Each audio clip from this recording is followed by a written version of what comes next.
So guys, Dr. Sam Amadi has raised alarm saying that Tinubu is destroying our democracy through election rigging. We all know that so far it's Tinubu who remains the president of Nigeria. Honestly, INEC will keep doing the bidding of the APC. They've captured the system, and do you know what? No election is going to be free and fair under this Mahmood Yakubu, who is still the INEC chairman, and that has really led to this press conference by Mr. Sam Amadi, who has come out to say that Tinubu, who poses that he fought for democracy, he poses himself to be one of those who fought for democracy, that he is now the one destroying our democracy through electoral, manipulations. Just take your time, listen to what Mr. Sam Amadi said in this video, just for you to know that Nigeria is in a serious problem. Honestly, these politicians, they've captured this country. Take a look. This press conference, we want to allow the country that time is running out on Nigeria. Time to institute real electoral system. And it's now time to disband the INEC and reconstitute INEC in line with Uwe's recommendation. So that we shouldn't be allowing presidents appoint electoral commissioners. It is important to understand that all elections we've had since then have been elections that incumbents have won with a lot of demonstrated, reported manipulation. In fact, in some cases, like in 2023, INEC itself shut down the only device that could help us have credible results. So, the essence of this press conference is to say that our elections have continuously gotten worse, and the auguries for 2027 is bad and bleak. We have, since 2023, we now have an INEC that has become more partisan. When, for example, the recent electoral commissioner in Edo State admits there is a cousin, not just a cousin, a politically active cousin, having served with his brother in government. We've had chief of staffs, clearly partisan persons appointed. So the INEC today has become twice more partisan than in 2023. And so the question is, why are opposition parties, the PDP, the Labour Party, the LDP, the other parties, really not seeing the danger that the most urgent work to do now is to reconstitute INEC, truncate the tenure of the existing commissioners, recreate INEC in the light of what is a reasonable, intelligent proposition by Uwe's committee. So I'm surprised and disgusted that instead of opposition leaders, including Mr. Peter Obi, including Atiku Abubakar, focusing on how to radically restructure INEC and create a credible umpire, they are busy running all over the world talking about how to become presidents. They do election, and we don't care. The Abuja school does not really care about who won the election. We don't care about the candidate of the party that won. We care about the integrity of the elector, because we know that flawed elections are precursors to instability and to bad government and underdevelopment. Look at our neighbors across West Africa, Burkina Faso, Mali, Niger. We had issues with Guinea. We had with Sierra Leone. Why did these countries fall back into military rule? Simple, flawed election. And Nigeria is accelerating towards a very criminal electoral process. All the political parties and all the observers, including IAGA, including civil society, have issued a report that is very clear that even the results collated were widely different from results posted real time on the IRF. Now, there is no difference between the pattern of the 2023 election, which is that IRF was discontinued, and the pattern in real sense of what happened in Edo. And we are now hearing of a script, of a methodology for future elections. So the school feels that at this point, there should be a pause to go back and recreate the INEC that can deliver. I mean, it's not only Mahmoud, what's his name? Yakubu's, people can demonize him as a person. That's not the point. Is that you run a risk of having an electoral body that is badly constituted in terms of politicians appointing, and Nigerian politicians are desperate for power. The contest for power is all-consuming. Why? Because political power in Nigeria gives access to economic wealth and gives access to everything. So Nigeria is not a place where you have political self-restraint.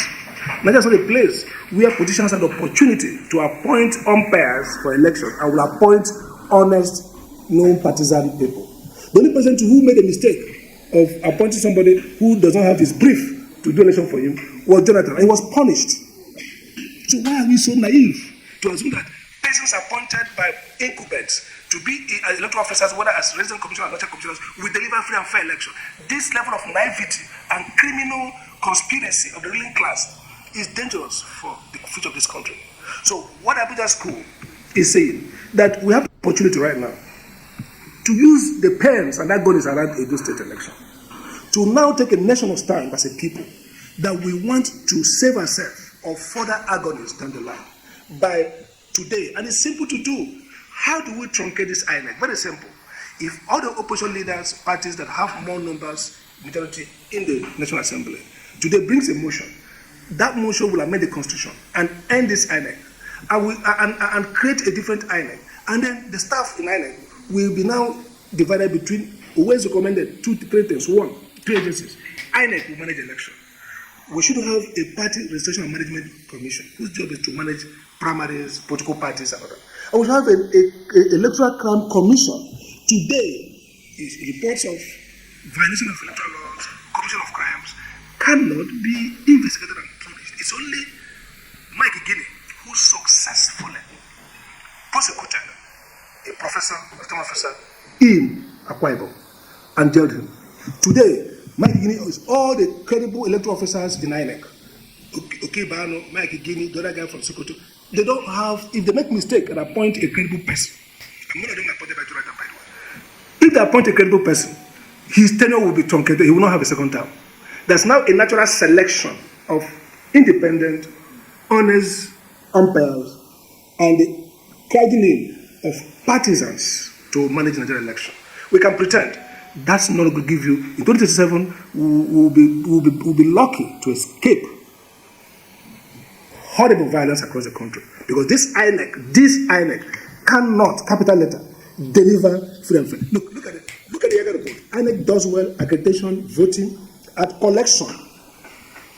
INEC officials who are demonstrably corrupt would work together with security agencies to manipulate and defeat the election and go to court. I don't want to talk about the judiciary. There's nobody as of today who should place any hope on the judiciary. I'm a lawyer, a senior one at that, but I can take me to court or take me to any panel to explain.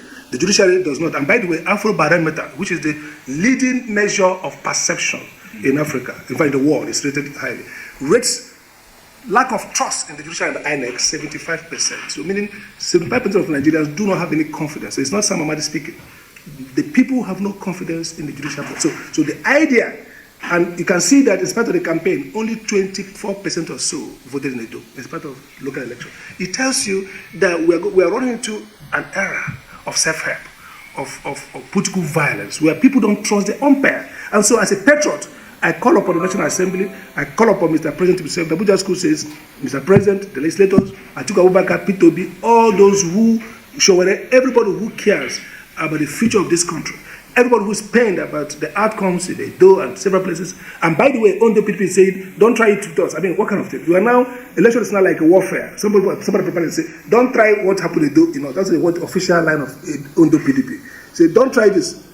Why should we have elections where they can't even trust the umpire to deliver free and fair election? So the Abuja School position is very simple. We can help draft that law. It's a very simple law. You amend the Constitution, you truncate the tenure of this INEC, you create a new INEC in the simple way that Uwais has told us, which is simple. That NJC, people apply to be chairman, people apply to be commissioner, NJC screens them, I recommend to Council of State, a multi-layered, non-partisan body. And it's not the president, and they would send the nominees to Senate for confirmation. And so, why are we doing this? We're doing this because any deep look at Nigerian politics will convince you that the country is superficially stable. Underneath, the country is destabilized. Nigeria needs a moment of rebuilding. And that moment starts with reducing the incidence of violence. And it started with rebuilding trust. And that trust starts with electoral system. Because the idea, the only beauty, political scholars can tell you, the only virtue of elections over an election is that the election is a peace-building process mechanism. It's a conflict management, mitigation, avoidance mechanism. So when people have confidence in the electoral process, they go home and say, well, let them move. But when they have no confidence, they work to undermine. And so it's in the interest of the political elites right now to recognize that the country is almost becoming ungovernable. We just moved from end bad governance purpose. Already we've seen the sitting blocks of the October, what do you call it? Fearless in October. We're going to have these conflicts endlessly, and these conflicts do not help economic and political governance. As a development scholar myself, I can tell you, like I was telling my colleagues, we need more than 120% attention to move a poor country. Forget rhetoric. To get Nigeria out from where we are now to somewhere 20% better will require us committing almost 100 plus attention to development. Now, when you're using 80% of that attention to arrest critics, to rig election, suppress violence, sow conflict in political parties, because you don't have credible electoral management system, how will you get the resources and attention to drive development? So the Abuja School really wants to send this as a call to all political parties, to all political leaders. We heard that the former military leaders met a few days ago thinking about Nigeria. We want to challenge them to meet again and think about action plan to get this INEC truncated. This INEC can never deliver free and fair election. And it's a national deception and a tragedy if our political leaders continue to invest in the infrastructure of free election without investing in changing this INEC into the tenure and sacking all those commissioners and creating a new INEC within the ways report. And time is there. We have time. This can happen in less than 1 year. If we waste time, then time runs out on Nigeria, and that would be pathetic. Thank you. Any questions? Other contributions? The problem with Nigerian political analysis is that they attribute a lot of goodness to political actors. I don't. Political actors, I said in my viral IPAC lecture that politicians are mad dogs who ought to be policed by police dog, mad police dog.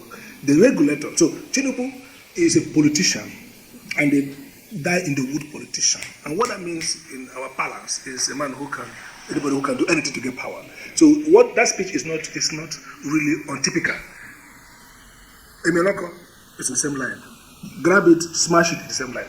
If Tinubu was not there, maybe APC, PDP president can say the same thing. Maybe Labour Party can say the same thing. Maybe much more guarded manner. I want Nigerians to keep our eyes on the ball. The ball is, as long as you have INEC, we are the president. And by the way, the tenure of the chairman will expire soon. The tenure of some of these commissions will expire soon. With the example that Tinubu has shown in the first appointment, where he got appointed, this is not about him trying to play the good boy. There's no good boy here.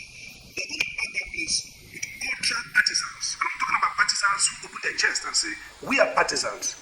Just like the guy in Edo says, he's my cousin. But he didn't say, you know what? I recuse myself from this election. Since you guys have made it an issue, I have no idea of rigging or anything. You know what? I take a leave for 2 days. Somebody else should replace me. That's what somebody. But these guys are hyper partisans. They don't want to say that. So we're entering into a terrible time. I'm not missing my word. Nigeria is entering into a period where the sovereign of democracy will be tested. And the only way of a wise man is to pull back from the precipice. Is that so? Before you fell headlong. So Tinubu saying A or B doesn't matter at this point. For me, and my colleagues can make that point, but for me, what matters is solving problems. And I can see that the problem starts first with creating an INEC where the commissioners are not directly beholden to you. They can, every system is corruptible, but you don't create already corrupted system. You create a system that can resist corruption, and then strengthen it with advocacy, with rhetoric, with advice. But you don't create a corrupt, criminal, entrapment system. A system where the president appoints the man who determines the election. In today's night, this is not about Tinubu. Jonathan himself, when he left office, said this should be a minimum. Because he was a different kind of politician. Appointed somebody, said, I want a credible man who will control. Of course, this is why Jonathan lost election was that the then INEC chairman didn't want to help him for whatever reason, integrity, whatever. But we don't expect that the confluence of forces that made Jonathan not able to manipulate INEC may not exist now. There's a period where the section wanted him out by Congress. And they saw somebody who was capable, courageous to say, no deal. And he lost. But today, with the way INEC is now, this INEC and the one that will emerge after this election, with the tenure of this man lives, has no capacity to say no. And we shouldn't deceive ourselves. We should end this INEC and create the one that Bola, Akinyemi, and others ways. These are not Labour Party or Showore or NANS or Amadi or Abuja School people. These are Nigerian stakeholders, eminent, cut across. In fact, they had traditional rulers, many judges, conservatives, nationalists, patriots. They say the way out is, let's stop using the word independent for a commission that are appointed by partisans. Commission where the members are card-carrying members of political parties. There's nothing independent about it. A few months ago, I gave a speech at the IPAC lecture series where I talked about the role of judiciary in the Nigerian election. And I mentioned that in Nigeria, the only valid strategy for winning election, like I argue that is to bribe INEC. I made that point clear. We bribe the judiciary and commandeer the security. Now, recent events seem to prove that right. Today, I want to warn Nigerians again that our beloved country is marching towards the precipice on account of the reckless manipulation of elections, which has got worse with every electoral cycle since 2015 at least. By this press conference, I want to wake Nigerians from slumber, to wake the political class from slumber across all political divides, to recognize the danger that the current brazen manipulation of elections in Nigeria poses to both governance and the survival of democracy in Nigeria, and to take radical actions to save the country from the debilitation of flawed, rigged, and manipulated elections. In that IPAC speech, I concluded that the trinity of corrupt INEC officials, corrupt INEC, corrupt judicial officials, and suborned security officials that trinity has destroyed the credibility of our election. I also argued in that lecture that INEC's criminal refusal to follow the law that it enacted, that was what ruined the 2023 presidential election. Right from when Justice Nsofo of the Supreme Court noted that the 2007 presidential election, which Buhari contested and went to court, that Supreme Court justice says that it was a sham. Right from that time, 2007, Nigerians have refused to progress on real reform of the electoral system. Now, it's important to point out, when we talk about electoral reform, the Electoral Act is not flawed. The Nigerian Electoral Act has several provisions that can guarantee fair election. What is fundamentally flawed is the Nigerian Electoral Management Body. That's the problem. And that's so that we don't go back and say we're doing electoral reform and the National Assembly will come and dot I and T and substitute B for C. All those peripheral rearrangement of Electoral Act. That's not the point. The point is that the mode of election or appointment of the electoral management body condemns it to partisanship. And it's important to highlight that when Yar'Adua lost his election to 2007, when he won the election and won the Supreme Court, narrow 5-4 majority, narrow, he was gracious enough to concede that the election that brought him to power was very flawed. As a good man, he put together a panel of Nigerian best scholars, including Bolaji Akinyemi, jurists, including the former Chief Justice Ways, religious leaders, including then Reverend Father Kuka. He put everybody together, and they came with a set of recommendations. The high point of that recommendation was that henceforth, Nigeria should reconstitute the electoral management body in two forms. First, that the appointment of the chairman and deputy chairman that recommended at the commissioners, the executive commissioners, should not be done by a president, should go through competitive bidding, meaning that the National Judicial Council will advertise people, candidates who are competent, defined by criteria of experience, character, and demonstrated competence, will apply. The NJC, which is not a partisan political body, would screen those candidates and present them to the Council of State. So for each of those positions, chairman, deputy chairman, and commissioners, they get like 3 persons. And the Council of State, including the governors, the president, and the former president, will recommend straight to the National Assembly for confirmatory hearing. Now, what that does is, first, the appointment goes through a process which guarantees to the person who is appointed that he got there by a meritorious process. So he's not beholden to either the president or the former governor or the minister or the former minister who nominated him. He applied for a job, got screened, got recommended, got confirmed by Senate. That was a game changer. And that aligns with how electoral movement bodies are constituted elsewhere. The West report also recommended that the second feature of that electoral movement body would be representations on that commission of NLC, the Labour has recommended a representative, the Bar Association, Nigeria Bar Association has recommended a representative, of journalists, women association. Now, these groups will nominate to the NJC as well candidates. NJC will scrutinize, review their qualification, and recommend also for their appointment. So you have two features that are important for the integrity of the electoral management body. One is that the persons appointed are not beholden to politicians who are running election before them. Two, that as a wider stakeholder, including persons with disability. So you create a stakeholder commission, and then decision-making becomes subject to more intense deliberation. All governments, Yar'Adua died before he could implement it, and Jonathan did not implement it. In fact, President Jonathan, when he left office, also lamented that it was a missed opportunity. He now agrees on that point. Yeah, go ahead. Okay. For me, I'm looking at the crisis we have from the political economy point of view. As we speak now, there are plans ongoing at the National Assembly for constitutional reforms to amend the Electoral Act and all those. Billions of naira are going to be spent on that exercise. Meanwhile, a partisan INEC that is beholden to politicians of the ruling party and other political parties as well will remain intact and nothing will change.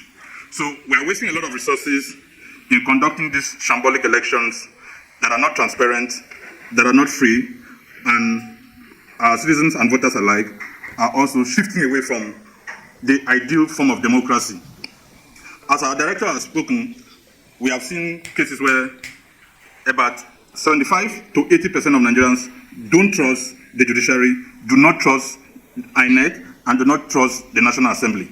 Our National Assembly has not been independent and acts as a body that is supposed to checkmate the other arms of government. So we have a crisis at hand. Look at Senegal. Senegal had a crisis, but because of the institutions Senegal had, it was able to come out from those crises. And the crisis in Nigeria have been piling up for over 2 years now. We've continued to see protests, and our political elites are behaving as if nothing is happening. We have a very huge crisis that might spark a big fire that will consume Nigeria if our electoral system is not well taken care of. There's a nexus between development and elections. You can see they are showing on social media now that our airports are empty. It is the consequences of elections that is triggering all these crises based on policies and all those things. If Nigeria is not able to fix its electoral process before 2027, we are sorry, we might not be able to predict what will happen to Nigeria. These are clear cases. And from what has happened in Edo and what transpired and the shenanigans that INEC displayed in 2023 elections, there is a clear-cut case that our political leaders are not in tandem with what is happening. They do not envisage the building crisis that is coming up. So for this school, we are pointing out, this is like a call to action for the Nigerian stakeholders. Patriots, even like our director has said, the former leaders should come together, religious bodies, everybody should focus on INEC. If we continue to do all this window dressing, constitutional amendment in the National Assembly, or Electoral Act, or hold conferences here and there, without bundling INEC, without disbanding INEC, and reconstituting an independent, in the recess, not this rhetorical kind of name that is given to INEC as independent. INEC is not independent, it's partisan, not even partisan, it's hyper-partisan. That is the peak of partisanship that is beholden to political office holders. So we need to reset INEC. And if we are not able to do that before 2027, we might not be able to tell what will happen to this country. Thank you. For me, this is a wake-up call by the Abuja school, and it's a timely one for that matter. And then for me, the Edo-Guba election and its outcome have again reinforced the notion, and rightly so, that our politicians are not ready to change. Our leaders are not going to change. What that means is that it leaves the responsibility on the laps of the masses. So the masters of this country had better realize that this is a challenge that we must surmount. And for us to surmount it, we must find the nerve to pick up the gauntlet and say what's at stake is our collective destiny as a people. What that also means is that Charles Colton was right when he said that liberty is a blessing, though a blessing that is a blessing that must be earned before it can be enjoyed. So that places a huge obligation on the part of the people of Nigeria to realize that the question, how they raise themselves to liberty, requires action. It requires active participation. It requires eternal vigilance. It requires interventions such as this. So Abuja School of Thought has now taken it upon itself to lead this crusade. We are urging other critical stakeholders across board to please let this echo reverberate across the line so that the right thing should be done. And that right thing, of course, should take root or find root in the WES report. Thank you. I think it's important, more important than always. You know, people don't understand that in many cases, process is more important than outcome. If you follow the right process, even if you don't have the right outcomes, you have enough stability to make better choices. So the Abuja School is saying that anybody, if you look at the report by Yaga, if you look at the report by Solution Room, MBA, if you look at PDP, now for the governor of PDP, a governor of a state, Fintri, Adamawa, to have gone ahead, basically, technically, if you argue, breaking the rules, if you like, to announce the result, was because they had no confidence in the electoral body. To announce the result, ostensibly report data on the island. So why would you continue to have elections where parties credibly don't have confidence in the umpire? And why do these parties, PDP, in 2019, Atiku Abubakar ran and claimed to have won, and they said, server. INEC went and played their game, didn't say no server, okay? 2023, PDP lost, Labour Party lost, and they said INEC for sure, then INEC came and said, well, we say we're going to INEC, we change our mind. I mean, it was the most hopeless thing I've heard anybody say. The regulator's work and primary commitment is to protect his work. And the regulator says, you know what, I choose to play the fool. What's their business? And the court says, damn, you are right, you can be a fool. That's crazy. After all these things, you continue to invest confidence. Because, and let me tell you what it is that Nigerian politicians are all riggers. They hope that somehow somebody has given them a false hope that don't worry, next time will work for you. That's why any man who wants free and fair election, and I challenge maybe a few, I don't think Nigerian politicians, they just want to win. And they are prisoners of hope that so someday INEC will work for us. Because each of them have agents in INEC who they think can deliver for them. So it's not even about the ruling party. It's not about the ruling party. We saw before APC came under President Obasanjo when Morisiwu ran a very useless elections. I mean, comparable. Maybe some people think his elections were worse than Mahmoud. Where we saw it in Anambra, for example, where different people, different slate of candidates, different slate of winners. Horrible. This is my neck. So this is not about APC. It's about a collective commitment to do the wrong thing that has their consequence for development. As today, I'm not a member of any political party. And even if I'm a member of a party, I don't care about I am a man born to say the truth independently. So this is not about APC or PDP or Labour. It's about, if you do analysis of all the electoral reform, elections we've done from 2007, Nsofo says it's a sham. 2011, baboons and monkeys everywhere. The country almost collapsed. We survived. 2015, Jonathan, the peacenik and the weak man, they call him, considered and went away. 2029, Sava. 2023, now Edo own is, every drama comes in and everything points to the fact that the INEC is the root cause of this crisis, whether for PDP or APC. So the Abuja School says, why, for how long should we continue to suffer under INEC when we have a clear path, the West report, that's easily implementable? I raised this issue with leaders of the human rights community, the CSOs who want the election. Well, I don't like to talk against them, but many of them are embedded in INEC. But I've said it clear. They won after this election. I said, disband INEC. It's doable. Appoint a administrator to take over the administration of INEC staff. You get the point? Make it a new law. Appoint according to Uwe's recommendation, where the president of the country should not appoint umpires to determine his election. And the president of a country that has a history of recklessness, this country has a history of lawlessness, recklessness, abuse of power, abuse of procedure, including the all-powerful Obasanjo who did well. People say did well, but this has happened under his rule. Manipulations have been part of our electoral landscape. So why continue? So Abuja School is saying this is an opportunity of warning about, yes, Edo should go to court. People should go to court. Maybe Akpata should go to court. We don't care. But what we care now is bring all this anger together. Bring this annoyance. Bring it together. End INEC today. Let all these guys walk home. They have had enough. Let's create a new INEC that can deliver. And Abuja School will continue to monitor the outcome. If we don't do this, in 2027, Abuja School will call another press conference to lament and pray that Nigeria does not go on in flames. Nigeria was stronger in 2015. Nigeria is weaker in every sense today. Less united, more disunited, poorer in economics, poorer in everything, more insecure. So why are you putting more fire by deliberately walking into an electoral landmine with an agency commission that's going to fail you again and again? Thank you. Thank you.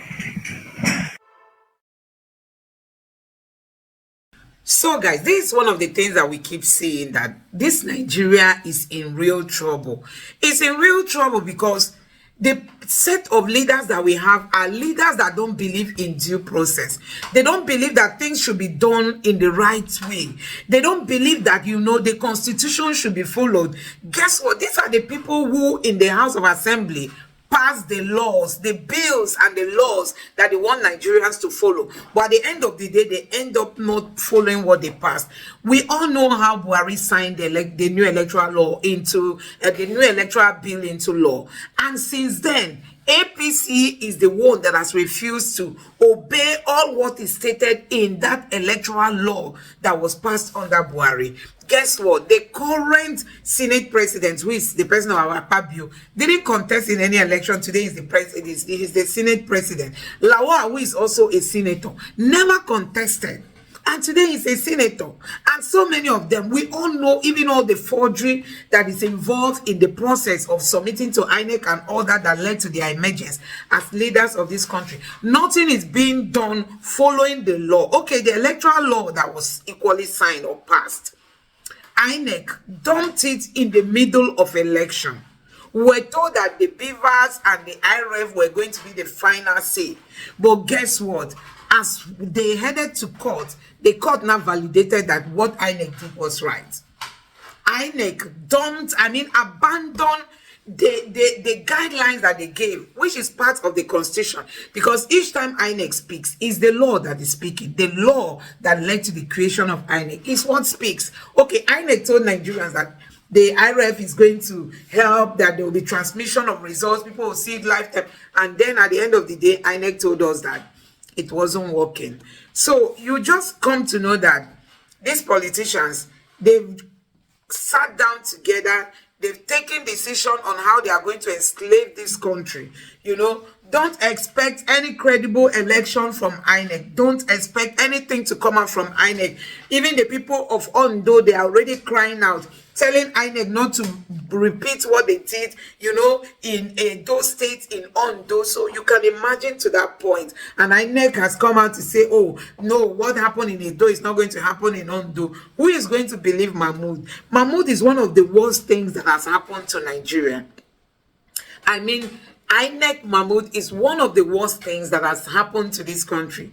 You can imagine if INEC chairman had allowed the last election to have been free and fair. By now, Nigeria would have been transiting and, coming out from some of these problems that Buhari and his government led Nigeria into. But what are we having today? The situation is getting worse because we even have leaders who do not think. In case you don't know, the vice president was, he attended the United Nations gathering that is holding currently in the United States. Guess what? He went to tell them to relieve Nigeria of the debt that Nigeria is owing. That's what he went to tell world leaders. And they will be making mockery of Nigeria because we have leaders who don't even know how to manage our resources. They prefer to go and buy private jet instead of attending to the needs of Nigeria. They prefer to buy yachts and buy all kinds of things, big cars, luxurious cars. And now they're asking world leaders who borrowed them money to pardon them of their debt. That's to tell you the kind of people who are governing us, who are leading this country. They don't have the good of this country at heart, honestly. And that is why everybody must, lend his or her voices in calling these people out. So Tinubu said he fought for democracy. Now he is in power. And we all know that this mandate was stolen. He is in power now and he is spearheading the destruction of democracy. APC is out to take over states at all costs with the help of INEC. They want to take over states, Nigerians. This is where we are. What a country is this? What kind of nation do we find ourselves in? So as it stands now, there is no remedy to this situation if not for the Nigerian people to come out and reject what Tinubu is doing. I think the protest that is set to be holding by next month should actually be calling the government to make sure that INEC chairman is removed and that a due process is used in re-electing or appointing a new INEC chairman who will not come down to the tune of Buhari. And that is why our institutions are never independent. That is even the biggest of the problem. Our institutions are never independent. So any president that comes on board automatically owns INEC, owns the police, owns the military, owns all the government and all the security agents and electoral bodies and all that. It's not supposed to be. Let me know what you think about this in the comment section below. Please don't forget to subscribe to the channel, turn on the notification bell. Please give this video a like so that YouTube can recommend it to others, and drop your thoughts in the comment section below. Thank you.